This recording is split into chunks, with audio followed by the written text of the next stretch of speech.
සාමාන්‍ය එහෙම නැත්නම් හොඳට පැසුණු නමුත් වියලි තත්ත්වයට පත් වෙන නෙවෙයි කිසිම සකස් කිරීමකට ලක් කරන්නේ නැතිව අපි නෙලා ගන්නා අස්වැන්න නැවුම් තත්ත්වයෙන් අපි ලබා ගන්නවා. මේ අතිරේක ආහාර භෝගවල තියෙන ස්වභාවයක් තමයි ඒ අතිරේක ආහාර භෝගවල අපි නිෂ්පාදන ලබා ගන්නේ වියලි තත්ත්වයක් යටතේ. එතකොට වියලි තත්ත්වයක් යටතේ අපි නිෂ්පාදන ලබා ගන්නකොට වී වලත් ඒ ස්වභාවය තියෙනවා. හැබැයි අර වී එහෙම නැත්නම් අපිට බතේ සපේන අපේ ප්‍රධාන භෝගය හැරුණු විට වියලි තත්ත්වයෙන් ගන්නා අනෙකුත් භෝග සියල්ලම වගේ අපි අතිරේක ආහාර භෝග විදියට හඳුන්වනවා. දැන් පොදුවේ ගත්තාම වී කියලා කියන්නේ ශ්‍රේෂ්ඨ භෝගයක්. අපි මේක ඉංග්‍රීසියෙන් කියනවා ෆීල්ඩ් ක්‍රොප් එකක් කියලා. ඒ වගේම අතිරේක ආහාර භෝග විදියට සලකන අනිත් භෝග කාණ්ඩත් ඒවත් ශ්‍රේෂ්ඨ භෝග තමයි. අර වී කියන ප්‍රධාන භෝගය හැරුණු විට අපට බතේ සපයන සහල් සපයන එම භෝගය හැරුණු විට අනෙකුත් වියලි තත්ත්වයෙන් ගන්නා භෝග සියල්ලම අපි අතිරේක ශ්‍රේෂ්ඨ භෝග විදියට අපි හඳුන්වනවා. දැන් මේ අතිරේක ශ්‍රේෂ්ඨ භෝග පිළිබඳව කටයුතු කරන්නට එහෙම නැත්නම් අතිරේක ආහාර භෝග පරිශන හා සංවර්ධන ආයතනයකුත් මහයිලු පල්ලමේ පිහිටුවලා තියෙනවා. එතකොට මේ කියපු අතිරේක ආහාර භෝග අපිට පුළුවන් කාණ්ඩ කීපයකින් විස්තර කරන්න. එකක් තමයි අතිරේක ආහාර භෝග වශයෙන් අපිට හඳුනන්න පුළුවන් කුළුබඩු තියෙනවා. ඒ කුළුබඩු ගත්තාම අපි මීට කලින් සතියක කතා කරපු මිරිස්. මේ මිරිස් වියලි තත්ත්වයෙන් ගත්තාම අපි ඒක අතිරේක ආහාර භෝගයක් විදිහට සලකනවා. ඒ වගේම තමයි ලොකු ලුණු. රටේ ආර්ථිකයට ලොකු දායකත්වයක් සපයන ලොකු ලුණු කියන භෝගය අපේ රටේ වියලි තත්ත්වයෙන් අපි ලබා ගන්නා කුළුබඩුවක්. මේකත් අතිරේක ආහාර භෝගයක් විදිහට අපි හඳුන්වනවා. ඒ වගේම මේ කුළුබඩු වරුණාම තවත් අතිරේක ආහාර භෝග කාණ්ඩයක් තමයි අපි රළු ධාන්‍ය භෝග කියලා හඳුන්වන කාණ්ඩය. දැන් වී කියන්නේ ධාන්‍ය භෝගයක්. එතකොට රළු ධාන්‍ය භෝගය කියලා අපි අතිරේක ආහාර භෝග කාණ්ඩයක් හඳුනා ගන්නවා. අපි මේක ඉංග්‍රීසියෙන් coarse grains කියලා කියනවා. ඒකෙදි ප්‍රධාන භෝගයක් වෙනවා අපි කවුරුත් දන්න බඩිරඟු. ඉතින් බඩිරඟු, කුරක්කන්, තනහාල්, මෙනේරි ඒ වගේම බොහොම වියලි කලාපීය ප්‍රදේශවල එහෙම ඉතාමත් සුළු පරිමාණව වගා කරන හේන් වගා ආශ්‍රිතව ඒ කාලේ අපි කතා කරපු අමු කියන භෝගයත් මේ කාණ්ඩයට අයිති වෙනවා. ඒ වගේම කොල්ලු කියන භෝගයත් මේ රළු ධාන්‍ය භෝග වලට අයිති වෙනවා. තවත් එකක් තමයි තෙල් භෝග කියලා කියනවා. දැන් අගුණකොළ පෙළස ප්‍රදේශයේ තෙල් භෝග පරිශන හා සංවර්ධන ආයතනයකුත් තියෙනවා. ඒකට හේතුව තමයි මේක විශේෂ භෝග කාණ්ඩයක් පිළිබඳව එතන අපි සලකනවා. මාෂ හා තෙල් භෝග පරිශන හා සංවර්ධන ආයතන කියලා තමයි අඟුණකොළ පැලස්සේ පරිශන ආයතන හඳුන්වන්නේ. එතන මේ තෙල් භෝග කියන එකට හඳුන්වනවා ප්‍රධාන වශයෙන් ලංකාවේ අපි භාවිතයන් පිළිබඳව කතා කරන විට රටකජු කියන්නේ තෙල් භෝගයක්, තල කියන්නේ තෙල් භෝගයක්, ඒ වගේම සූර්යකාන්ත කියලා කියන්නේ තෙල් භෝගයක්. ඒක එතකොට අතිරේක ආහාර භෝග වලට අයිති තවත් භෝග කාණ්ඩයක්. තවත් භෝග කාණ්ඩයක් තමයි මාෂ භෝග. අපි මේක ලෙගියුමිනේසි කුලයේ භෝග විදිහට හඳුන්වනවා. ලෙගියුම් ක්‍රොප්ස් කියලා හඳුන්වනවා. එහෙම නැත්නම් අපි මේක පියලි භෝග, පල්සස් කියලාත් වෙලාවකට හඳුන්වනවා. මාෂ භෝග වලට අපි හඳුන්වන්නේ මුං සහ කව්පි වැනි භෝග අපි මාෂ භෝග විදිහට හඳුන්වනවා. මෙන්න මේ විදිහට තමයි අතිරේක ආහාර භෝග කාණ්ඩ ලෙස අපි හඳුන්වන්නට පුළුවන්. එතනදී අද අපි විශේෂ අවධානයක් යොමු කරනවා මේ රළු ධාන්‍ය භෝග, ඒ වගේම තෙල් භෝග, ඒ වගේම මාෂ භෝග කොහොමද අපිට වගා කරන්නට පුළුවන්? අපේ රටේ මොන ආකාරයෙන්ද ඒවා වගා කරමින් පවතින්නේ? එතකොට අපි මේ භෝග නිෂ්පාදනයේදී මොන වගේ ගැටලු වලට මුහුණ දෙන්නට සිදු වෙනවද? මේ කියන අතිරේක ආහාර භෝග බොහෝ වෙලාවට අපි අර වී වගාව වගේ මහා පරිමාණ භූමිවල ක්‍රියාත්මක කළත් වර්තමානයේ කාලීන අවශ්‍යතාවයන්ට අනුව අපට පුළුවන් ද ගෙවතු මට්ටමින් මෙම අතිරේක ආහාර භෝග පවත්වාගෙන යන්නට කියන කාරණේ අපි අද සාකච්ඡා කරන්නට බලාපොරොත්තු වෙනවා. ඒ සඳහා විශේෂයෙන්ම ඒ භෝග සම්බන්ධයෙන් කටයුතු කරන ඒ භෝග අභිජනන කටයුතු වලට සම්බන්ධ වුණු පර්යේෂණ නිලධාරි මහත්වරු මහත්මීන් කීප දෙනෙක්ම මේ සඳහා අපි සම්බන්ධ කරගන්නටත් බලාපොරොත්තු වෙනවා. ඒ වගේම ගීතානේ මෙතන සඳහන් කළ යුතු තවත් වැදගත් කාරණයක් තමයි දැන් වර්තමානයේ අපි වැඩි අවධානයක් යොමු වෙනවා කෘෂිකර්ම දෙපාර්තමේන්තුවේ නිලධාරි මට්ටමින්, ඒ වගේම කෘෂිකර්ම දෙපාර්තමේන්තුවේ විවිධ වෘත්තීය සංගම් මට්ටමිනුත් කතා කරන ප්‍රධාන කාරණයක් තමයි අපේ රටේ වගා කිරීම කියන එකට මුල් තැන දීලා අපේ රටේ භෝග අපිම වගා කරලා ඵලදායීතාවය වැඩි කරලා අපේ ආහාර නිෂ්පාදනය කිරීම සඳහා එහෙම නැත්නම් ආහාර නිෂ්පාදනය ඉහළ නැංවීම සඳහා කටයුතු කරමු කියන කාරණයට අපි යම්කිසි නිගමනයකට වෙනදට වඩා උනන්දුවකින් කටයුතු කරනවා. ඒක කාලීන අවශ්‍යතාවයක් බවට පත් වෙලා තිනවා. මොකද ඒකට හේතුව අපි දන්නවා පසුගිය කාලේ කාබනික පොහොර වලට මුල් තැන දීමින් කාබනික පෝෂක වලට මුල් තැන දෙමින් ගත්ත ප්‍රතිපත්තිමය තීරණ ඒ වගේම රසායනික පොහොර හෝ රසායනික පලිබෝධනාශක අපේ රටට ගෙන්වීමේ අම්මාකාරයකින් සීමා කිරීම ඒත් සමගම ඇතිවුණු ආර්ථික වටපිටාව තුළ අපේ රුපියලේ අගය අවම ප්‍රමාණයකට පත්වීමත් එක්ක යම්කිසි ආකාරයකින් අපට අවසර ලබා දෙන රසායනික ද්‍රව්‍ය පිටරට වලින් ගෙන්වන්නට අපි අධික මුදලක් වැය කිරීමට සිදුවීම යන කරුණු හේතු කොටගෙන ඉදිරියේදී අර සාම්ප්‍රදායිකව මෙතුවක්කල් වගා කරගෙන ආපු භෝගවල නිෂ්පාදනය අඩු වෙයි කියන විශ්වාසයක් සැකයක් අපේ රට තුළ තියෙනවා.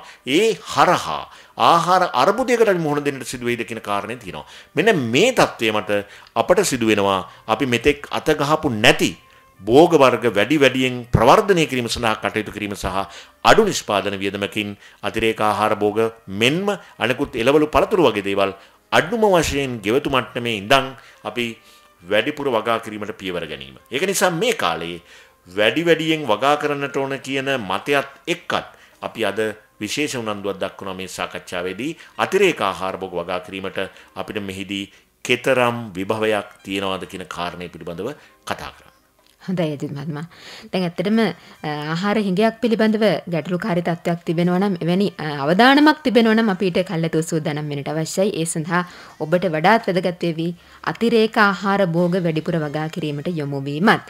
අපි දැන් සූදානම් කරගන්නවා අජිත් මහත්මයා සම්බන්ධ කරගන්නට මහයිලුප්පල්ලම ක්ෂේත්‍ර භෝග පර්යේෂණ හා සංවර්ධන ආයතනයේ ශාඛා අභිජනනාංශයේ සහකාර කෘෂිකර්ම අධ්‍යක්ෂ පර්යේෂණ ඉන්දික විජේවර්ධන මහත්මයා අපිත් එක්ක එතුමා සම්බන්ධ වෙලා ඉන්නවා. අයිබෝන් සුබෝදෑසනක් ඉන්දික විජේවර්ධන මහත්මයා. අයිබෝන් සුබෝදෑසනක්.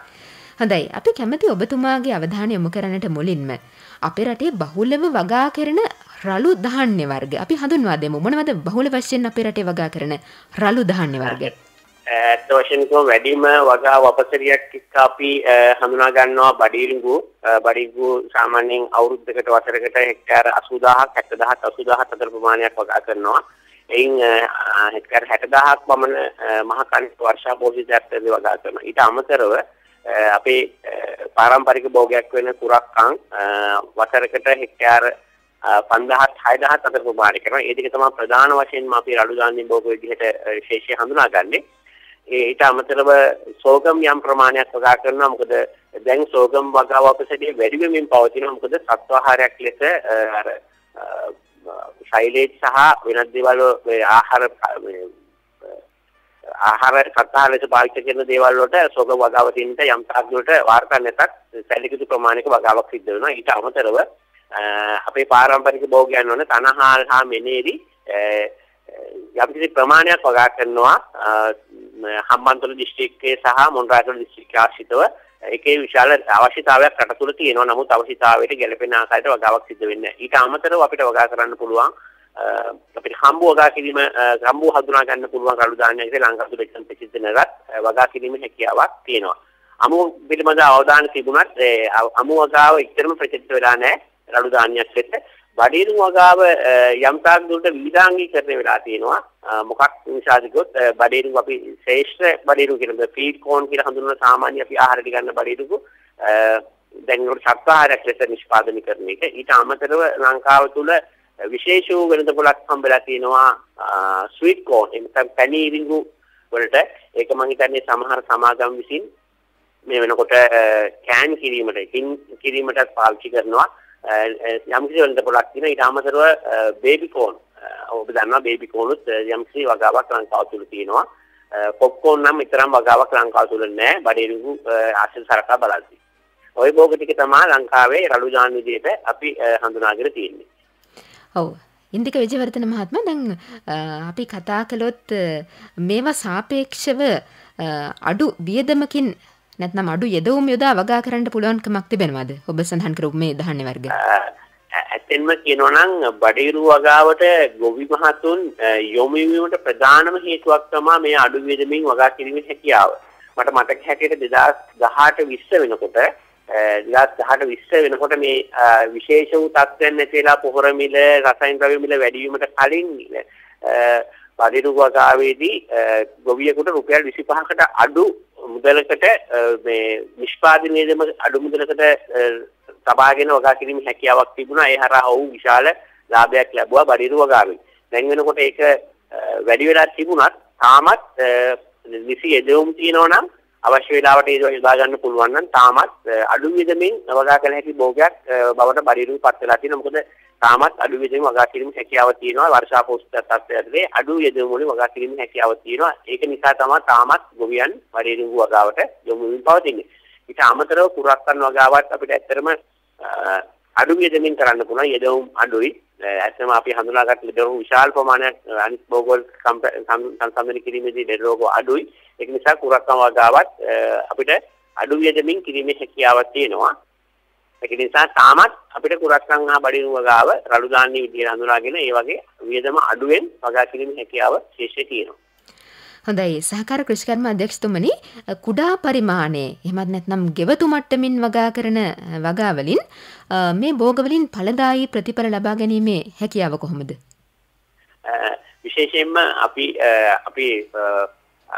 පොඩක් අතීතයට ගිහිල්ලා පිළිවෙත් තේම ඔය ඔක්කොම භෝග ටික එක තැනක වගා කරලා පොඩි හේනක් වගේ තත්ත්වයක් යටතේ ආහාර සුරක්ෂිතතාව ආරක්ෂා කරපු යුගයක් අපේ රටේ තිබුණා. ඉතින් අපි දැන් හැබැයි ඉඩම් කුඩා වෙලා තියෙනවා. නමුත් අපිට බඩේරුඟු තමගේ ජීවිතයට ආහාරයක් විදිහට පාවිච්චි කරන්න පුළුවන් විදිහට වගා කිරීමේ හැකියාවත් ඊට අමතරව ඔය අතරදී කුරක්කන් පොඩි ප්‍රමාණයක් හරි වගා කිරීමේ හැකියාවකුත් තියෙනවා. විශේෂයෙන්ම අපි බලාපොරොත්තු වෙනවා බඩේරුඟු වගාව ගෘහාශ්‍රිතව තියෙන ඉතා කුඩා ඉඩම් ප්‍රමාණය තුළ වගා කිරීමෙන් ඇත්තටම හොඳ ප්‍රතිඵලයක් ලබා ගන්න පුළුවන්. විශේෂයෙන්ම අපි බලාපොරොත්තු වෙනවා ඊට සම්බන්ධව දැන් අපි ඒ සමාජ තොරතුරු රැස් කරලා ඒ සමාජ පත්‍රිකා සහ ඊට වඩා අවශ්‍ය උපදෙස් සහිතව කොහොමද මහා පරිමාණයෙන් නැතත් තමගේ නිවස ආශ්‍රිත තියෙන කුඩා ඉඩම තුළ බඩේ යෝගාව සම්බන්ධව ඵලදායීතාව ලබා ගැනීමට සහ ආහාර සුරක්ෂිතතාවය ආරක්ෂා කර ගැනීම සහ වගාව කරන සම්බන්ධ උපදෙස් පත්‍රිකා සකස් කිරීමට බලාපොරොත්තු වෙන තොරතුරු රැස් කරලා තියෙනවා. ඉතින් මම හිතන්නේ ප්‍රවාසිතව බඩේරුඟු සහ කුරක්කන් වගේ දේවල් වගා කරන්න පුළුවන්. ওই තනහල් මෙනීටි වගේ දේවල් වලට යන්න ටිකක් අමාරුයි. ඒවා ටිකක් වැඩිපුර වගා කරන්න ඕන. අනිත් එක සෝගම් වගේ දේවල් වගා කරලා තාම ඒකේ ආහාරමය වශයෙන් පාවිච්චි කිරීම සම්බන්ධව දැනුම අපිට තාම නෑ මං හිතන්නේ. ඒක නිසා ඒවත් දියුණු වෙන්න ඕනේ. නමුත් අර බඩේරුඟු කුරක්කන් වගේ දේවල් ප්‍රවාසිතව අපේ තියෙන පොඩි දේවල් වගා කරලා යම් ඵලදායීතාවක් ලබාගෙන නිෂ්පාදනයක් කරගෙන ආහාර සුරක්ෂිතතාවය ආරක්ෂා කර ගැනීම හැකියාවක් තියෙනවා.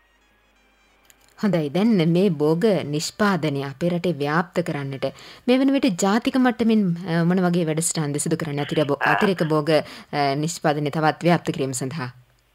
අත්වශයෙන්ම කියනවා නම් අපේ විශ්වවිද්‍යාල දෙපාර්තමේන්තුව සෑම භෝගයකටම භෝග නායකයෙක් ඉන්නවා. ඒ භෝග naayකයා හරහා විශේෂ වැඩසටහන් ක්‍රියාත්මක වෙනවා භෝග ව්‍යාප්තිය සහ අවශ්‍ය නිෂ්පාදනය කරගෙන අවශ්‍ය නිෂ්පාදනයේ ආහාර නිෂ්පාදනය කර ගැනීම සඳහා වැඩසටහන් ක්‍රියාත්මක. ඒ හරහා බඩේරුඟු සඳහාත් විශේෂ වූ භෝග නායක වැඩසටහනක් තියෙනවා. ඒක අමාත්‍යාංශ මට්ටමින් උදව් කරන සහ කුෂල් දෙපාර්තමේන්තුව අපිත් එකතු වෙලා අපේ කුෂල් දෙපාර්තමේන්තුව ව්‍යාප්තියන්සේ මගින් ක්‍රියාත්මක කරන වැඩසටහනක්. ඒ හරහා බඩේරුඟු නිෂ්පාදනයේ වගාව අපතේ වැඩි කිරීම ව්‍යාපෘතියක් තියෙනවා. ඊට අමතරව මහේලුප්පළම ශේෂ භෝග පරීක්ෂණ සංවර්ධන ආයතනයේ මගින් නිපදවලා බීජ නිෂ්පාදනය කරන දෙමුහුම් බඩේරුඟු වර්ග බීජ නිපදවීම ශ්‍රේෂ්ඨ මට්ටමින් ඒ කියන්නේ ගොවි ශ්‍රේෂ්ඨවල පෞද්ගලික අංශයේ ගොවි පොළවල් වල ඒ වගේම ආරක්ෂක අංශයේ ගොවි පොළවල් වල බීජ නිෂ්පාදන වැඩසටහනක් මේම බීජ මේ ව්‍යාප්ති අංශයේ මගින් වගා භෝගේ නිෂ්පාදන වැඩි කිරීම වැඩසටහනක් ක්‍රියාත්මක කරනවා. ඒට අපිත් සම්බන්ධතාවයක් තියෙනවා. අපිත් ගොවි ශේෂ්ඨ වලට ගිහිල්ලා බීජ නිෂ්පාදනය සම්බන්ධ ගොවින් දැනුවත් කරන වැඩසටහන් ක්‍රියාත්මක කළා. බීජ නිෂ්පාදනය කරනවා ලංකාව තුළ දෙමුහුම් බීජ නිෂ්පාදනය කරනවා. ඊට අමතරව එම භෝග ව්‍යාප්ති වැඩසටහන යටතේ නිෂ්පාදන වන බීජ නැවතත් ගොවීන්ටම ලබා දීලා ලංකාව තුළ බඩේරුඟු නිෂ්පාදනය වැඩි කිරීමේ විශේෂ වූ වැඩසටහන් ක්‍රියාත්මක වෙනවා. ඊට අමතරව අපේ ශේෂ භෝග පරීක්ෂණ සංවර්ධන ආයතන සම්බන්ධ වෙලා තියෙන අන්තර්ජාතික කුෂ්කර්ම ආහාර කුෂ්කර්ම සංවිධානය සමග ඒ හරහා අපේ ශේෂ භෝග පරීක්ෂණ සංවර්ධන ආයතන තුළ අක්කර 25ක බීජ නිෂ්පාදනය කරනවා. දෙමුහුම් බීජ නිෂ්පාදනයට අවශ්‍ය මව්කිය පෙරපත් නිෂ්පාදනය කරනවා. ඒ හරහා ජාතික වැඩසටහනක් ලෙස බීජ නිෂ්පාදනය වැඩි කරලා ගොවි ශේෂ්ඨ වලට වැඩිපුර බීජ ප්‍රමාණයක් ලබා දීමේ වැඩසටහනක් ක්‍රියාත්මක. ඊට අමතරව අන්තර්ජාතික ආහාර කුෂ්කර්ම සංවිධානයේ අනුග්‍රහය යටතේ කෘෂි අධිකාරිය නිලධාරීන් ඊට අමතරව ගොවීන් මහාවිද්‍යාල අධිකාරියේ නිලධාරීන් දෙමව්ම බීජ නිෂ්පාදනය සම්බන්ධව පුහුණු කිරීමේ වැඩසටහනක් ක්‍රියාත්මක වෙන මේ දවස්වල අපේ ආයතනයේ මගින් ඒ වගේ වැඩසටහන් හරහා බඩගිනි නිෂ්පාදනය අරතුළු වැඩි කිරීම සහ ඵලදායීතාව වැඩි කිරීමේ වැඩසටහන් ක්‍රියාත්මක වෙනවා. හොඳයි, තවත් කාරණයක් පිළිබඳ ඔබතුමාගේ අවධානය යොමු කළ යුතුයි. මේ වගාවන් සිදු කරගෙන යාමේදී විවිධ ගැටලු වලට මුහුණ පාන්නට සිදු වෙන්නට පුළුවන්. එවැනි තත්ත්වයන් හඳුනාගෙන සඳහා යෝජනා කරන පිළියම් මොනවද ඉන්දික මහත්මයා? අත වශයෙන් කිව්වොත් මෑතකදී ප්‍රශ්න නම් ඇත්තමයි මම එක තැනක හිටියා බඩිරුඟු වගාව කාබනික වගා කළ හැකිද කියන පදනම මත. කාබනික වගාවක් ලෙස බඩිරුඟු කාබනිකව වගාව ලංකාවේ සිනු වගාවන් සිදු කරනවා කියන පදනම ආවට පස්සේ මගේ අවධානය යොමු වුණා කලින් අපේ ආයතනය තුල සිටිපු පරීක්ෂණ නිලධාරී මහතුරු සිදු කරන පරීක්ෂණ ගැන. එතෙන්දී මම මේ පරීක්ෂණ 2008 තිබ්බ පරීක්ෂණ වාර්තාවක් මට හම්බ වුණා. ඒ වාර්තාවේ තිබුණා බඩිරුඟු කාබනිකව වගා කරනවා නම් රසායනික පොහොර පාවිච්චි කරලා ගන්න අස්වැන්න ගන්න නම් කොම්පෝස්ට් කාබනික පොහොර මෙට්‍රික් ටන් 40ක් අවශ්‍ය වෙනවා. ඒ වගේ තත්ත්වයක් තමයි තිබ්බේ. ඒ හරහා තමයි අපි යෙදවුම් කොහොමද පාවිච්චි කරන්න කියන සම්බන්ධව අපි සාකච්ඡා කරලා ඔය නිර්දේශ ඉදිරිපත් කරේ. නමුත් මම එක තැනක හිටියා යම් තාක් දුරට බඩිරුඟු වගාව කාබනිකව මහා පරිමාණයෙන් කිරීමේ හැකියාවක් නැහැ කියලා. දැන් ලොකුම ප්‍රශ්නේ තියෙන්නේ ගිය මහා කන්නේ වෙනකොට අපි බඩිරුඟු වගා කරන නිෂ්පාදන වාසවතරිය හෙක්ටාර 40000 45000ක් තත්ත්වයට වගේ අඩු වෙලා තිබුණා. ඒකෙනුත් 40% වගේ අස්වැන්නක් අඩු වෙලා තිබුණා. වගා කිරීම හැකියාව ටිකක් අඩුයි දැන් හදලා තියෙන බඩිරුඟු වර්ග. ඒක නිසා අපිට කාබනික හා රසායනික පොහොර දෙකම පාවිච්චි කරන ක්‍රමක්‍රියාවක් ගැන අපි ඉස්සරහට යන්න ඕනේ. ඒක තමයි දැන් ලොකුම තිබ්බ අඩුපාඩුව. මම හිතන්නේ ඒකට පිළියම් ලෙස දැන් රසායනික පොහොර ගෙන්වන්න යනවා. ඉතින් ඒක නම් හොඳ ප්‍රවණතාවයක් විදිහට දකිනවා. මොකද ඒ සම්බන්ධව කටයුතු කරන නිලධාරියෙක් විදිහට. ඊට අමතරව ශේෂ ගැටලුවක් ලෙස අපි දැක්කා 2018 19 වර්ෂවලදී අධික ලෙස අපිට දක්නට ලැබුණා සේනා දමළු වගේ හානිය. ඒ වගේ තත්ත්වයන් ඇති වෙන්න පුළුවන් එකිනෙක පරිසර තත්ත්වයටදී ඒක වසංගත තත්ත්වයක්. නමුත් පරිසර සමතුලිත වුණාට පස්සේ ඒකේ හානිය අඩු වෙන්න පුළුවන්. දැන් අපි සේනා දනබුවා යම් තාක් දුරට පාලනය කරමින් පවතිනවා. ඒ සඳහා අවශ්‍ය රසායන ද්‍රව්‍ය පාවිච්චි කරමින් ඊට අමතරව තත්ත්වයටදී අපිට පුළුවන් අපේ සාමාන්‍ය ඒ සතා ඉවත් කිරීම හා වෙනත් සස්‍ය විද්‍යා ක්‍රම පාවිච්චි කරලා අපිට පුළුවන් ඒක පාලනය කරගන්න. ඊට අමතරව තියෙන මෑතකදී නුදුරේදී ඇති වෙන්න පුළුවන් ගැටලුව තමයි සාමාන්‍යයෙන් බඩිරුඟු බීජ මට මතකයි ගිය අවුරුද්ද වෙනකොට 1800ට පමණ මිල වුණා කිලෝයක මිල. දැන් මේ අවුරුද්දේ මම සමාගම් සමග කතා කරලා පස්සේ ඒගොල්ලෝ කියනවා කිලෝ 5 පැකට් එක රුපියල් 20000ක්. ඒ කියන්නේ කිලෝ එකක් රුපියල් 3500ත් 4000ත් වෙන මුදලට යනවා. ඒකට පිළියමක් ලෙස අපි දේශීය බීජ නිෂ්පාදනය කිරීම වැඩසටහන් දිරිමත් කරලා තියෙනවා. බීජ හැකියතාක් දුරට බීජ ගොවිපළ වල මව්පිය පෙළපත් නිෂ්පාදනය කරලා දෙමුහුම් බීජ නිෂ්පාදනය කිරීමේ වැඩසටහන් වෙත යොමු කරනවා. ඒ සඳහා අපි ගොවිශේෂ ආරක්ෂා ශේෂ සහ පෞද්ගලික අංශයේ ආයතන සමග සාකච්ඡා කරලා බීජ නිෂ්පාදනය රටතුල කරන්න. ඊට අමතරව අත් වශයෙන් කියනවා නම් දැන් බීජ ආනයනය කරන සමාගම් බහුතරයක් අපිත් එක්ක සාකච්ඡා කරලා තියෙනවා. ඔවුන් උත්සාහ කරනවා ලංකාව තුල බීජ නිෂ්පාදනය කරන්න. ඒ බීජ නිෂ්පාදනය දෙමුහුම් බීජ නිෂ්පාදනය කරන ඒ නිෂ්පාදනය කිරීම සමහර සමාගම් අපිත් එක්ක කතා කරලා තියෙනවා. ඒ නිෂ්පාදනය කරන්නේ අපි විසින් නිර්දේශ කරපු අපි විසින් හදපු දෙමුහුම් ප්‍රභේද. ඊට අමතරව සමහර සමාගම් පිටරටින් ගෙන්නන බීජවල මුහුන් පෙළපත් මව්පිය පෙළපත් ඒ හරහා බීජ නිෂ්පාදනය කිරීමේ ප්‍රවණතාවයක් හදලා තියෙනවා. ලංකාව තුළ බීජ සුලභ කිරීම සහ ගොවියන්ට යම් තාක් දුරට පිටරටින් ගෙන බීජ වලට අඩු මුදලකට බීජ සැපයීම සඳහා ඒ වගේ වැඩසටහන් ක්‍රියාත්මක කරන ලොකු ප්‍රශ්නලා තියෙනවා. බීජ ලංකාවට ගෙනීමේදී සහ ඒ වගේ මිල සම්බන්ධ ප්‍රශ්නයක් තමයි තියෙන්නේ. ඒකට විසඳුමක් ලෙස අපි බීජ නිෂ්පාදනයේ ලංකාව තුළ දේශීය දෙමුහුම් බීජ සහ දේශීය බීජ ලංකාව තුළ නිෂ්පාදනය කරන්න කටයුතු කරලා ඒක සහ දිරිගන්නන ඒක සහ අවශ්‍ය උපදෙස් ලබා දෙනවා. අපි අධීක්ෂණය කරනවා. ඊට අමතරව සමාන සමාගම් මේ වෙනකොටත් පිටරටින් ගෙන දෙමුහුම් බීජ ප්‍රභේද වල මව්පිය පෙළපත් ලංකාවට ගෙනල්ලා බීජ නිෂ්පාදනය ආරම්භ කරලා තිනවා. ඔවුන් රට පිටරටින් ගෙන මුදලට වඩා අඩු මුදලකට ලංකාව තුළදී බීජ ගොවින්ද ලබා දීමේ හැකියාවක් වෙන සොයමින් පවතින සහ ඒ කටයුතු කරමින් පවතිනවා මේ වෙනකොට. ඒවා තමයි ශේෂයේ තියෙන මම හිතන්නේ දැනට තියෙන ගැටලු. පොහොර ප්‍රශ්න මම යම් තාතුර කාලයක් එක්ක විසඳෙයි. ඕක තමයි විසඳුම් අපිට දක්නට ලැබෙන ප්‍රශ්න ශේෂය තුල. හොඳයි. අතිරේක භෝග වගාවේ මේ වෙන විටත් නිරත වෙලා ඉන්න අපේ ගොවි මහතුරුන්ට වගේම ඊට යොමු වන්නට බලාපොරොත්තු වෙන සිටින අයටත් බෙහෙවින් ප්‍රයෝජනවත් වේ ඔබතුමා සඳහන් කරපු ඒ සියලු කරුණු කාරණාවන් අපි බොහොම ස්තුතිවන්ත වෙනවා. ඔබතුමා අපිත් එක්ක සම්බන්ධ වුණාට මහයිදු පල්ලම ක්ෂේත්‍ර භෝග පර්යේෂණ හා සංවර්ධන ආයතනයේ ශාක අභිජනන අංශයේ සහකාර කෘෂිකර්ම අධ්‍යක්ෂ පර්යේෂණ ඉන්දික විජේවර්ධන මහත්මයා බොහොම ස්තුතියි ඔබතුමන්ට. බොහොම ස්තුතියි. උදෑසන 8යි විනාඩි 28යි දැන් වෙලාව ඔබ අස්වැන්න සමගින් එක්ව සිටින්නේ. අද අපි කතා කරමින් ඉන්නේ අතිරේක ආහාර භෝග වැඩිපුර වගා කරමු මේ මාතෘකාව යටතේ. ඒ අතරවාරේ අපි සෝදානම් අවධානය යොමු කරන්නට අස්වැන්නෙන් කෘෂි කාලගුණ උපදේශනය පිළිබඳව. ඔබ දන්නවා අස්වැන්නෙන් අපි මේ පිළිබඳව ඔබට නිරන්තරයෙන් දැනුම්වත් කරනවා. ඒ සම්බන්ධයෙන් මේ තොරතුරු ගෙනෙන්න අපිත් එක්ක එකතු වෙලා ඉන්නවා කෘෂිකර්ම දෙපාර්තමේන්තුවේ ගුවන්විදුලි ගොවි සේවාවේ තාක්ෂණික සහකාර දුමින්ද වික්‍රමනායක මහත්මයා. අයිබෝන් දුමින්ද මහත්මයා. ඔව් අයිබෝන් ගීතාන් මහත්මිය. කැමති දැනගන්නට මෙවර කෘෂි කාලගුණ උපදේශනය මගින් මොන විදිහේ කරුණු කාරණාද ඉදිරිපත් කරලා තියෙන්නේ? ඔව් මේ වෙනකොට කෘෂි කාලගුණ උපදේශනය මේ නවතම ප්‍රකාශන නිකුත් කරලා තියෙනවා. ඒක ඇත්තටම ඉදිරිපත් කරලා තියෙන්නේ මේ 2022 අවුරුද්දේ මැයි ජූනි සහ ජූලි කියන මාස 3ට අදාළව. එතකොට මුලින්ම කාලගුණ විද්‍යා දෙපාර්තමේන්තුව විසින් මෙන්න මේ විදියට අදහස් දක්වලා තියෙනවා. විශේෂයෙන්ම දිවයිනාවට ප්‍රදේශයේ ඇතිවිය හැකි අඩු පීඩන පද්ධතිය මගින් මැයි මාසේ මැද භාගයෙන් පස්සේ අනපේක්ෂිත කෙටි කාලීන තදවැසි ඇතිවීමේ හැකියාවක් තියෙනවා. විශේෂයෙන්ම අපි මේ වෙනකොටත් එම තත්ත්වය අත්දැකීමනුත් පවතිනවා. මේ මහනුවර ප්‍රදේශයට උනත් මේ දිනවල කඩින් කඩ වැසි තත්ත්වය ඇති වෙලා තියෙනවා. ඊළඟට නිර්ත දිග මෝසම් වැඩිපුර ලැබෙන දිවයිනේ නිර්ත හා දකුණු පළාත්වලට ජූනි මාසේ වෙනත් වසරවල ජූනි මාසයේ ලැබෙන වර්ෂාපතනයට වඩා තරමක් අඩු වර්ෂාපතනයක් ලැබෙයි කියලා කාලගුණ විද්‍යා දෙපාර්තමේන්තුව පුරවකථනය කරලා තියෙනවා. ඊළඟට වාරිමාර්ග දෙපාර්තමේන්තුව මෙන්න මේ විදිහේ ප්‍රකාශයක් නිකුත් කරලා තියෙනවා. ඒකෙදි සඳහන් වෙනවා මේ මහා වාරි ජලාශවල ජල මට්ටම 70%ට වඩා වැඩි ඉක්මවා ඇති බව. ඒකෙදි එම තත්ත්වය මේ යලකන්නේකදී මෙවැනි ප්‍රතිශතයක් ජල සංචිතයක් පැවතීම සතුටුදායක කාරණයක්. මොකද 70%ක් වගේ විශාල ජල ප්‍රමාණයක් සංචිත වෙලා තියෙන එක. කොහොම නමුත් මේ එළඹෙන වැසි සමයත් සමග මහා වාරි ජලාශවල වාන් දැමීමේ තත්ත්වයක් ඇති වෙයි කියලත් වාරි මාර්ග දෙපාර්තමේන්තුව විසින් නිකුත් කරලා තියෙනවා. ඊට අමතරව ශ්‍රී ලංකා මහවැලි අධිකාරිය මේ විදිහේ ප්‍රකාශයක් ඉදිරිපත් කරලා තියෙනවා.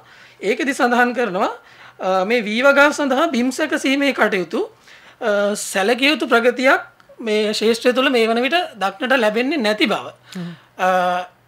ඊට අමතරව මෙම ශේෂ්ත්‍රවල අතිරේක ආහාර භෝග සඳහා සාමාන්‍යයෙන් සතුටුදායක මට්ටමේ බිම් සැකසීමේ කටයුතු විශේෂයෙන්ම මහවැලි එච් කලාපයේ වගේ බහුලව සිද්ධ වෙනවා කියලා මෙහි සඳහන් වෙලා තියෙනවා.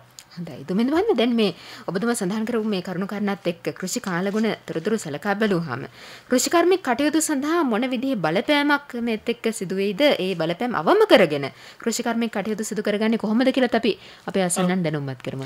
ඔව් ඊතන මහත්මිය දැන් මේ කෘෂි කාලගුණ උපදේශන කමිටුව මගින් මෙන්න මේ විදිහේ ප්‍රකාශයක් නිකුත් කරලා තියෙනවා. විශේෂයෙන්ම දැන් වර්තමානයේ වන විට මේ පවතින විවිධ ප්‍රායෝගික ගැටලු සහ මේ කෘෂිකාර්මික යෙදවුම් වල හිගතාවය නිසා මේ බිම් සැකසීම් කටයුතු ආරම්භ කිරීම සැලකිය යුතු මට්ටමකින් අඩු නැඹුරුතාවයක් තමයි තියෙන්නේ. ඒක නිසා ඇතිවිය හැකි ගැටලු කීපයක් මේ කමිටුව මගින් ඉදිරිපත් කරලා තියෙනවා. එම ගැටලු කීපය මම සඳහන් කරන්න කෙටියෙන් බීජ වැපිරීමෙන් පස්සේ කෙටි කාලීන තද වැසි ඇති වුණොත් විශේෂයෙන් වී වගාව සම්බන්ධයෙන් ගත්තාම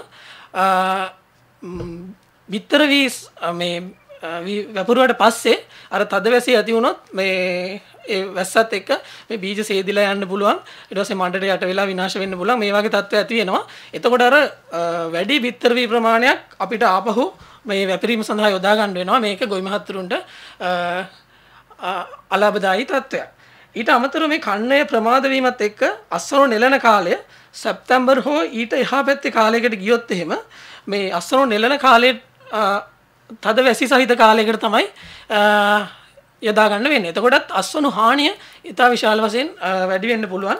ඊට අමතරව වියලි හා අතරමැදි කලාපවල ජූනි හා ජූලි මාසවල සැලකිය යුතු ජල ප්‍රමාණයක් නොලැබෙන හින්දා අර වගාවන් වලට අවශ්‍ය කරන ජල ප්‍රමාණය අපි වාරි ජලයෙන් ලබා ගන්න නිසා කන්නේ පවත්වාගෙන යන්න මේ ජලයේ ප්‍රමාණවත් නොවේ කියලා ගැටලුවකුත් ඉදිරිපත් කරලා තියෙනවා. ඒතර ජලයේ ඒකරාශී කර තබා ගැනීම ඉතාම වැදගත් වෙනවා. ඉතාමත් වැදගත් වෙනවා මේ ප්‍රදේශවලට. ඒත් එක්කම යල කන්නේ ආරම්භයේ ප්‍රමාද වීම නිසා අර අතරමැදි කන්නයක් වගා කරන්න තියෙන කාලයේ අඩුවීමක් සිද්ධ වෙනවා. විශේෂයෙන්ම මේ කාලය තුල අපි දන්නවා අතිරේක ආහාර භෝග වගා කරන්න ගොවි මහතුරුන් යොමු වෙනවා.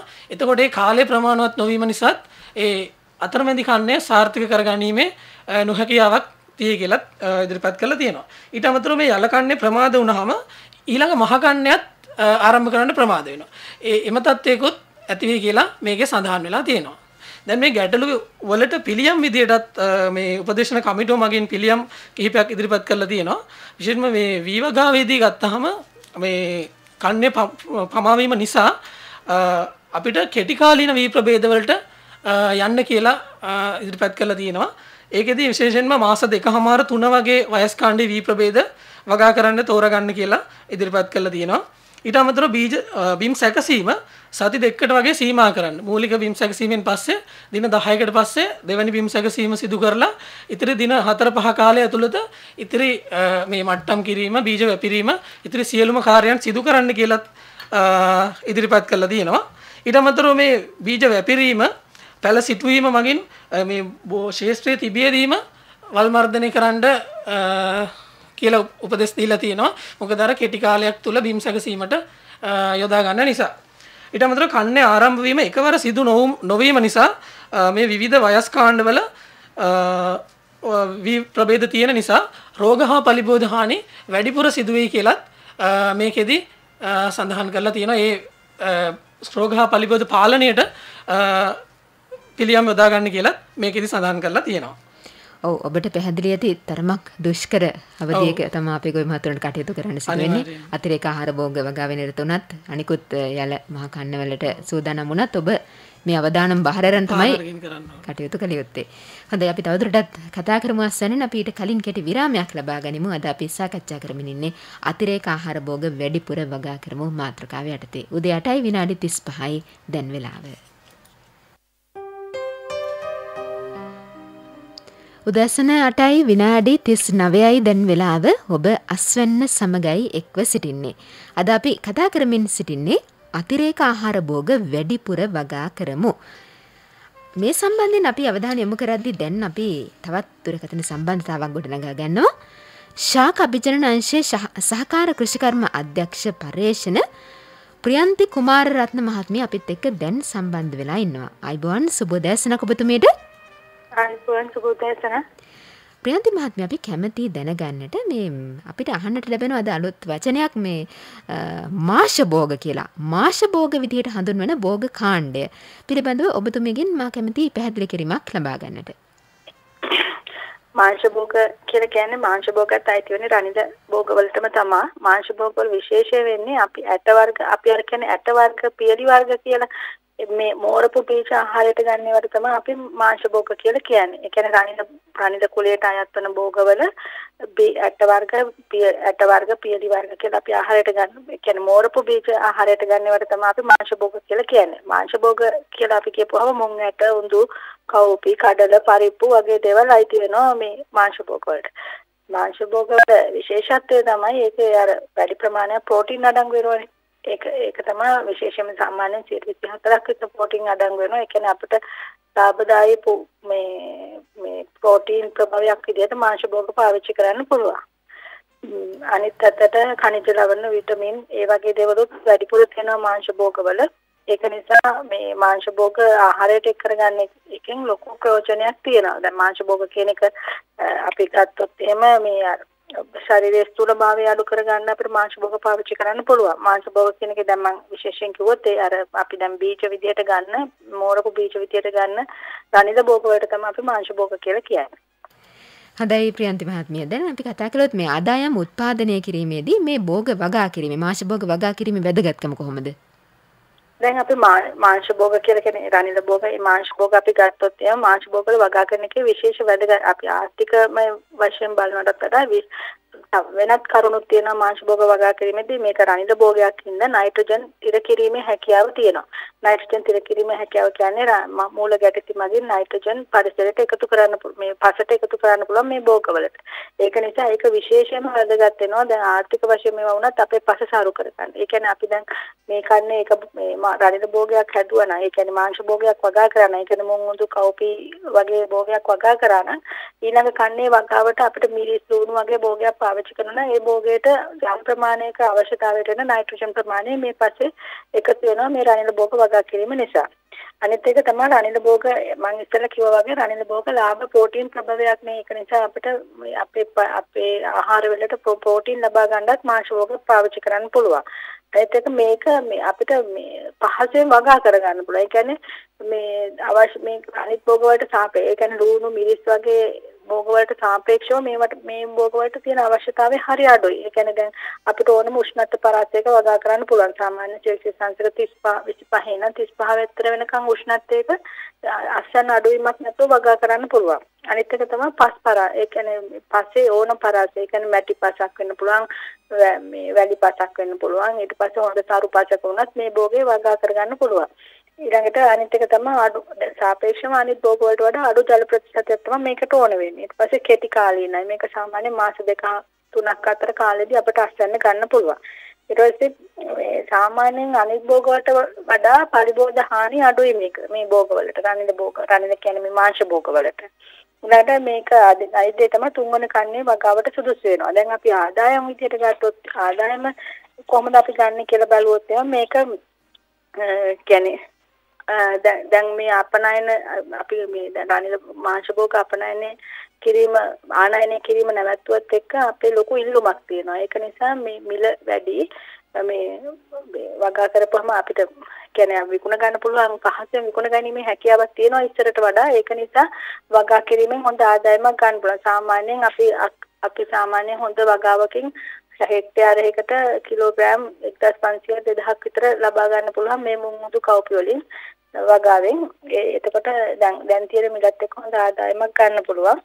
අනිත් එක තමයි මේකේ දැන් මේ අඩු වියදමකින් ඒ කියන්නේ සාපේක්ෂව අනිත් භෝග වලට යන වියදමට වඩා අඩු වියදමකින් මේකෙන් අසන්නක් ගන්න පුළුවන්. කෙටි කාලින විශේෂයෙන්ම මාස 2.5 3 අතර කාලෙදී අසන්නක් ගන්න පුළුවන්. ඒක තමයි මේ ආදායම ලබා ගන්න කියන්නේ අපිට මේ කෙටි කාලයකින් මේ ලොකු මහන්සියක් වෙන්නේ නැතුව හොඳ ආදායමක් ලබා ගන්න පුළුවන් රනිල භෝග වගා කිරීම.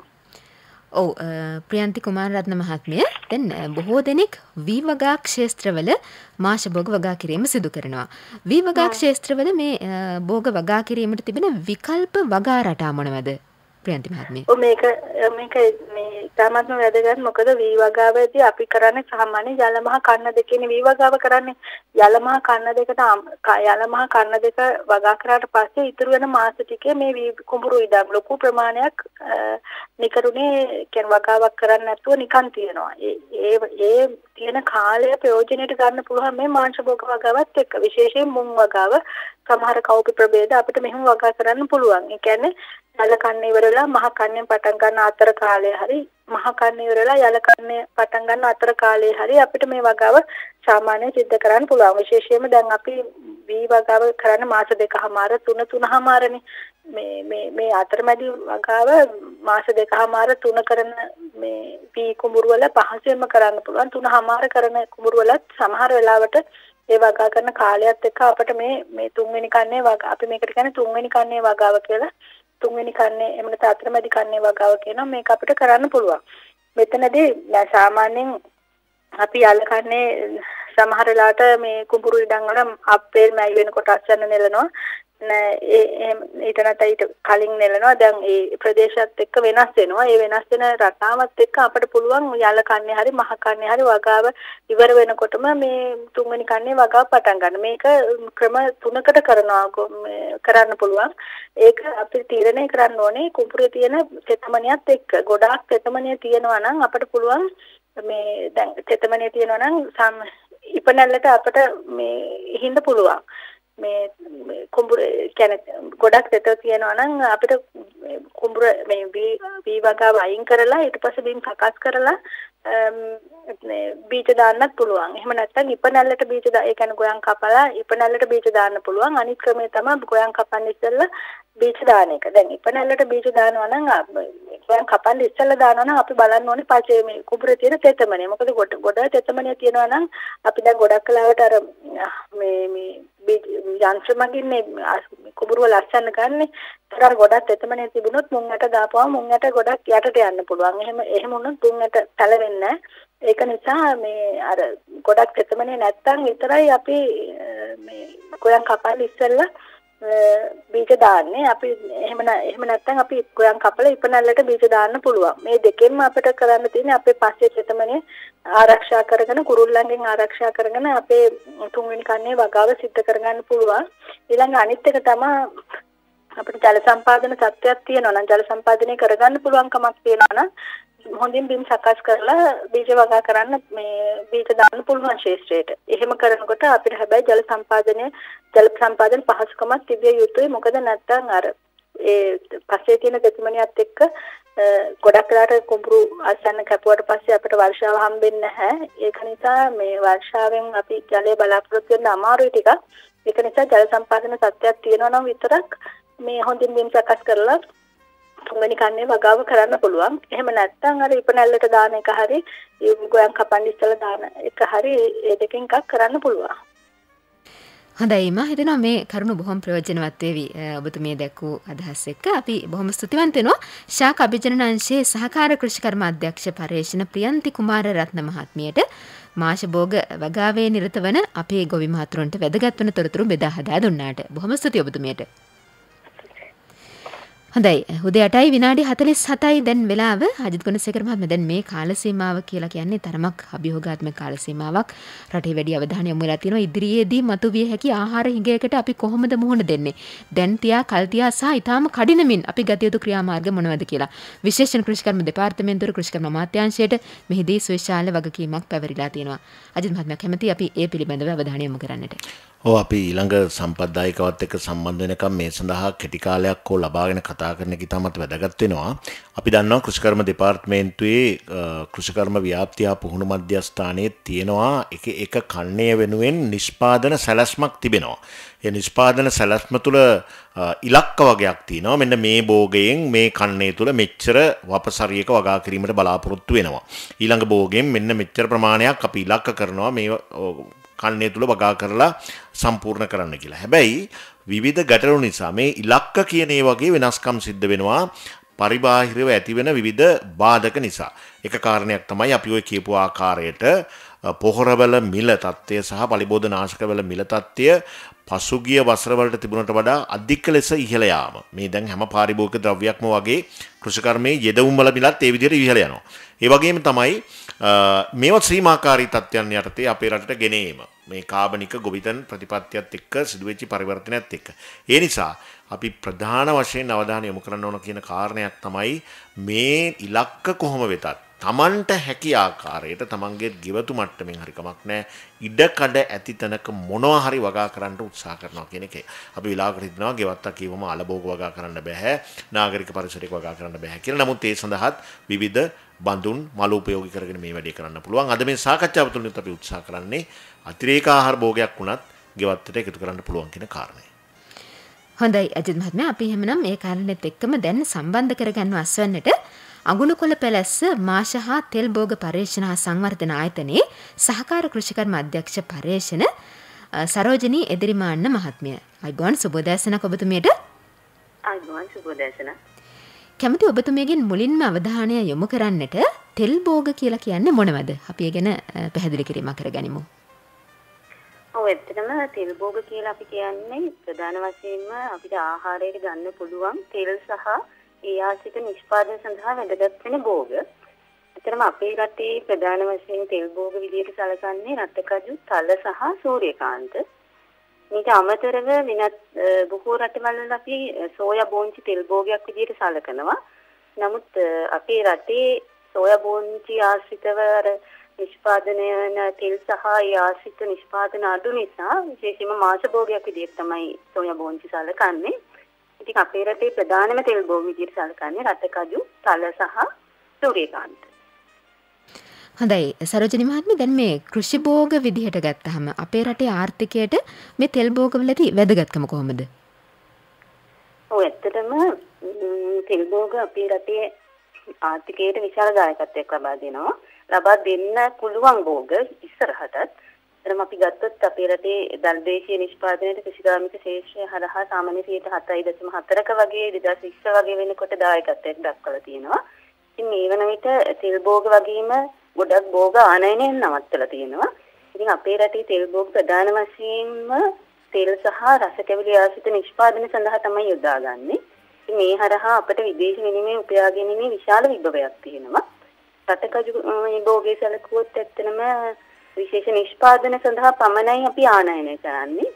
අපේ රටේ අවශ්‍යතාවය රට තුලින්ම බොහෝ විට නිෂ්පාදනය වෙනවා.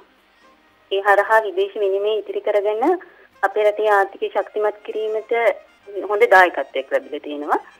එතෙම මේ වෙනකොට තල කියලා කියන්නේ අපනයනය දැනටත් අපනයනය හරහා අපේ රටට හොඳ ආදායමක් ලබා දෙන භෝගයක්. ඉතින් අපිට මේ අපනයන කරන ප්‍රමාණය සහ අගය එකතු කළ නිෂ්පාදන හරහා මේ ප්‍රමාණය වැඩි කිරීමත් අපිට වැඩි කිරීම සහ හොඳ ආදායමක් ලබා ගන්න පුළුවන් ඉහළ ආදායමකට යන්න පුළුවන් භෝග තමයි තල කියන්නේ. ඒ වගේම සත්ආහාර ශේෂ්ත්‍රය ගත්තොත් තෙල් භෝග ආශ්‍රිත නිෂ්පාදන බහුල වෙදා ගන්නවා. ඔයිල් කේක් වගේ දේවල් තමයි උදාහරණ. ඒ හරහා සත්ආහාර වලට වැය වෙන විදේශ විනිමය ඉතිරි කර ගන්න පුළුවන් සහ ඉස්සරහටත් අපිට මේක වැඩි කර ගන්න පුළුවන්. ඒ වගේම මේ පෝෂණ අගය ගැන ගත්තොත් ඉහළ පෝෂණ අගයක් සහිත භෝග තමයි තෙල් භෝග කියන්නේ. ඉතින් අපේ රටේ කුඩා දරුවන්ගේ වගේම වැඩිහිටියන්ගේ පෝෂණ තත්ත්වය වැඩි දියුණු කිරීම හරහා අපි නිරෝගීමත් ජනතාවක් බිහි කරලා අපේ රටේ ආර්ථිකය ශක්තිමත් කරගන්න පුළුවන් වෙලා තියෙනවා. ඒ වගේම තමයි රටකජු වගේ භෝග ගත්තොත් සනිල භෝග ඒවා පස සරු කිරීමට හොඳ දායකත්වයක් ලබා දෙනවා. ඒ හරහා අපේ පසේ නිෂ්පාදන ධාරිතාව වැඩි කිරීම හරහා අපේ රටේ ආර්ථිකය ශක්තිමත් කර ගැනීමට වක්කව දායක වීමක් වෙනවා. ඉතින් ඇත්තටම තෙල් භෝග විවිධ ආකාරයෙන් ඍජුව සහ වක්‍රව අපේ ආර්ථිකය ශක්තිමත් කිරීමට දායක වෙලා තියෙනවා. ඒ වගේම තමයි මේ දායකත්වය අපිට ඉදිරියේදී ඊට වඩා වැඩි කර ගැනීමට හොඳ විභවයක් තියෙනවා. හොඳයි මම කැමති ඒ ගැන ඔබතුමීගෙන් අහන්නට. දැන් කෘෂිකාර්මික ව්‍යාපාරයක් විදිහට තෙල් භෝග වගා කරන්නට තිබෙන විභවය මොන වගේ පසුබිමක්ද මේ අවශ්‍ය කරන සම්පත් අපේ රටේ ප්‍රමාණවත් විදිහට තියෙනවද? තවත් මේ නිෂ්පාදනය වැඩි දියුණු කරන්නට තියෙන හැකියාව කොහොමද අපේ රට තුළ? ඔය එතනම අපේ රටේ කෘෂිකාර්මික ව්‍යාපාරයක් විදිහට තෙල් භෝග වගා කරන්න හොඳ විභවයක් තියෙනවා. මොකද තෙල් භෝග කියන්නේ අඩු යෙදුම් යටතේ වගා කරලා හොඳ අස්වැන්නක් ගන්න පුළුවන් භෝග. ඒ වගේම තමයි කුණ රෝග පරිබෝධහානි සාමාන්‍යයෙන් අඩු භෝග. ඒ වගේම පොහොර කුෂි යෙදුම් යම් ප්‍රමාණයකට අඩුවෙන් භාවිතා කරලා අපිට හොඳ අස්වැන්නක් ගන්න පුළුවන් භෝග. ඒ වගේම තමයි විවිධ ව්‍යාපාර කරා මේ සඳහා හොඳ විභවයක් හොඳ ඉල්ලුමක් අපේ රටේ වගේම ලෝකේ පුරාම පවතිනවා. විශේෂයෙන් තෙල් භෝගවල ඉහළ පෝෂණයක් තියෙනවා. ඒ හරහා තෙල් රටකජු තල වගේ භෝගවල අපි ගත්තොත් විවිධ නිෂ්පාදන පීනට් බටර් විවිධ රස ගැන්වූ කජු සහ ජම්බෝ පීනට් චොක්ලට් සහ විවිධ රස කැවිලි ආශ්‍රිත නිෂ්පාදන මේවා සඳහා ඉතාමත් හොඳ ඉල්ලුමක් අපේ රටේ වගේම වෙනත් රටවල් වලත් පවතිනවා. තල වගාව ගත්තොත් ඇත්තටම තල තෙල් තල කිරි ආශ්‍රිත නිෂ්පාදන සහ විවිධ අපේ එකතු කළ නිෂ්පාදන ලෝකේ පුරාම පවතිනවා. ඒ වගේම සූර්යකාන්ත ගත්තොත් ඇත්තටම අපේ රටේ මේ වන විට අපේ අවධානය අඩුවෙන් යොමු වෙලා තියෙන භෝගයක්. ඇත්තටම මම හිතනවා මේ සූර්යකාන්ත වලට අපි ඊට වඩා හොඳ අවධානයක් යොමු කරන්න ඕනේ. මොකද අපිට පොල්ටේ සඳහා හොඳ විකල්පයක් තමයි මේ සූර්යකාන්ත තෙල් කියන්නේ. ඉතින් ඉදිරියේදී මේ සඳහා හොඳ දායකත්වයක් ලැබෙයි කියලා අපි බලාපොරොත්තු වෙනවා. හොඳ අවධානයක් අපේ රටේ ජනතාවගෙන් ලැබෙන්න ඕන භෝගයක්. ඒ වගේම තමයි සත්ව ආහාර ශේෂ්ත්‍රය ගත්තොත් හොඳ ඉල්ලුමක් තියෙනවා. ඉතින් බොහොම පහසුවෙන් වගා කරන්න පුළුවන් භෝග, කෙටි කාලීන භෝග.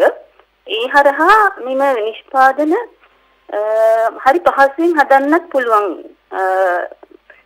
මේ වගේ නිෂ්පාදන. ඉතින් අපේ ආයතනය හරහා විවිධ අගය එකතු කළ නිෂ්පාදන සඳහා තාක්ෂණයන් ගණනය කරලා තියෙනවා. ඉතින් මේක ඇත්තටම ඉදිරියේදී කෘෂිකාර්මික ව්‍යාපාර මට්ටමට ගොවි ජනතාව යොමු වීම ඉතාමත් වැදගත් මේ භෝග ආශ්‍රිතව. හොඳයි. අවසන් වශයෙන් ඔබතුමගෙන් තවත් කාරණයක් විමසන්නට කැමතියි. දැන් මේ කාල සීමාව තුළ ගෙවතු මට්ටමේ වගාවන් සම්බන්ධයෙන් අපේ ජනතාව උනන්දු කරනවා අපේ රටේ විශේෂයෙන් මේක ඇත්තටම කාලීනයි කාලෝචිතයි. ගෙවතු මට්ටමින් කොහොමද මේ තෙල් භෝග වගා කරන්නේ? වෙනි හැකියාවක් තියෙනවද අපේ රටේ තෙල් භෝග ගෙවතු මට්ටමින් වගා කරන්නට? ඔව් ඇත්තටම මේ හොඳ හැකියාවක් තියෙනවා. හොඳ විභවයකුත් තියෙනවා. මොකද අපි තෙල් භෝග කෙටි කාලින භෝග මම කලින් සඳහන් කරා වගේ ඒ වගේම තමයි අඩු යෙදවුම් ප්‍රමාණයකින් හොඳ අස්වැන්න ගන්න පුළුවන් භෝග. ඒ වගේම තමයි මේ භෝග අපිට පුළුවන් පොල් බහුවාර්ෂික පළතුරු භෝග ඒ වගේ මේ විශාල භෝග සමග අපිට අතුරු භෝග විදිහට වගා කරන්න පුළුවන්. ඔබේ ගෙවත්තේ තියෙන පොල් පැල කීපයක් අතරේ අපිට මේ වගාව කරගන්න පුළුවන්. ඒ වගේම තමයි එළවලු ගත්තත් එළවලු වගේ වෙනත් භෝග සමග අපිට මිශ්‍ර වගා විදිහට මේක යන්න පුළුවන්. ඒ වගේම දැන් අපි සඳහන් කරොත් තල සහ සූර්යකාන්ත අපිට පුළුවන් මේ ගෙවත්තේ වැටමායින් වලට යොදා ගන්න පුළුවන්. ඒ වගේම එළවලු වගේ භෝගවලට ආරක්ෂක වැටක් විදිහට වගා කරන්න පුළුවන්. ඒ හරහා එළවලු භෝග වලට ආරක්ෂාව ලැබෙනවා රෝග පරිබෝධ වලින්. ඒ වගේම ඔබට අමතර ආදායමක් ලබා ගන්නත් පුළුවන්. මේ සඳහා ඇත්තටම අපිට අවම ඉඩක් හොඳටම ප්‍රමාණවත්. අපේ ගෙවත්තේ පුංචි ඉදේ අපි පුළුවන් විදිහට අවම යෙදවීමක් පාවිච්චි කරලා කාබනික පොහොර යොදලා හොඳ අස්වැන්නකට යන්න පුළුවන් භෝග තමයි තෙල් භෝග කියලා කියන්නේ. ඉතින් ඇත්තටම අපි ගොවි ජනතාවට ආරාධනා කරනවා මේ අපේ ඔබේ ගෙවත්තේ තියෙන පුංචි ඉදේ තෙල් භෝග කිහිපයක් පුංචි ප්‍රමාණයක් හරි වගා කරලා ඔබේ දෛනික පෝෂණ අවශ්‍යතාව සපුර ගන්න උනන්දු වෙන්න කියලා. ඔව් දැන් ඔබතුමගෙන් අහන්නට කැමතියි මෙවැනි තෙල් භෝග වගාවක් ගෙවතු මට්ටමින් කරන්න කෙනෙක් කැමැත්තෙන් ඉන්නවා නම් ඒ සඳහා අවශ්‍ය කරන බීජ ලබා දෙන්නට සපයා දෙන්නට කෘෂිකර්ම දෙපාර්තමේන්තුවේ මැදිහත් වීමක් තිබෙනවද? ඔව් ඇත්තටම අපේ ආයතනය හරහා යම් බීජ ප්‍රමාණයක් නිෂ්පාදනය කරනවා. ඊට අමතරව විශාල වගාවකට යොමු වෙනවා නම් ගොවීන්ට බීජ රෝපණ ද්‍රව්‍ය මධ්‍යස්ථාන රට පුරා තියෙනවා. ඒ වගේ ගන්න පුළුවන්. ගෙවතු මට්ටමින් කරන ගොවීන් කිහිප දෙනෙකුට පුංචි බීජ ප්‍රමාණයක් සපයලා දෙන්න අපේ ආයතනයට හැකියාවක් තියෙනවා. හොඳයි මම හිතන්නේ පණිවිඩයත් බොහොම සුබදායී පණිවිඩයක් වේවි අපේ අස්වැන්න අසන්නන්ට. අපි බොහොම ස්තුතිවන්ත වෙනවා ඔබතුමියට අපිත් එක්ක එකතු වුණාට. අගුණකොළ පැලැස්ස මාෂහ තෙල් භෝග පර්යේෂණ හා සංවර්ධන ආයතනයේ සහකාර කෘෂිකර්ම අධ්‍යක්ෂ පර්යේෂණ ICS හෙදිරිමාන්න මහත්මිය අපිත් එක්ක එකතු වුණේ. බොහොම ස්තුතියි ඔබතුමියට සම්බන්ධ වීම පිළිබඳව. හොඳයි එහෙමනම් අද අපිට අස්වැන්නේ රැඳී සිටින්නට තිබුණු කාලයත් ගෙවිගෙන යනවා. අජිත් මහත්මයා අවසන් වශයෙන් අපි අසන්නන්ට කියන්නට යමක් තිබෙනවද අද දවසේ අවසන් මිනිත්තුව තුළ? ධර්ම දෙපාර්තමේන්තුව මේ වගා අරගලයක නිරත වීම සඳහා මේ රටේ තුල පවතින අරගලය කියන පොදු කාරණයට අමතරව අපේ රටේ වගා වපසරිය වැඩි දියුණු කිරීමට ගෙවතු මට්ටමින් හෝ ආරම්භ කරන්නට පුළුවන් විවිධ වගා ක්‍රම පිළිබඳව විකල්ප වගා ක්‍රම පිළිබඳව ඒ වගේම මොන ආකාරයකටද මේ වගේ පෝෂණීය වැදගත්කම අපි කතා කරන්නේ ඒ ආහාර ඇසුරින් අපි කොයි ආකාරද ඉදිරියේදී ආහාර පරිභෝජනය කිරීම සඳහා සංරක්ෂණ කටයුතු කරන්න කියන එක පිළිබඳව ලොකු උනන්දුවකින් විවිධ වැඩ කටයුතු ක්‍රියාත්මක කරනවා. තමන්ගේ ප්‍රදේශයේ කෘෂිකර්ම උපදේශකවරයා හමු වෙලා ඒ පිළිබඳව අලුත් තාක්ෂණික දැනුම අවශ්‍ය නම් ඒවා ලබාගෙන පුළුවන් තරම් දුරට තමන්ට හැකි ආකාරයකින් මේ වගා සංග්‍රාමයට එකතු වෙන්න ඕන කියන එක තමයි කියන්න තියෙන්නේ.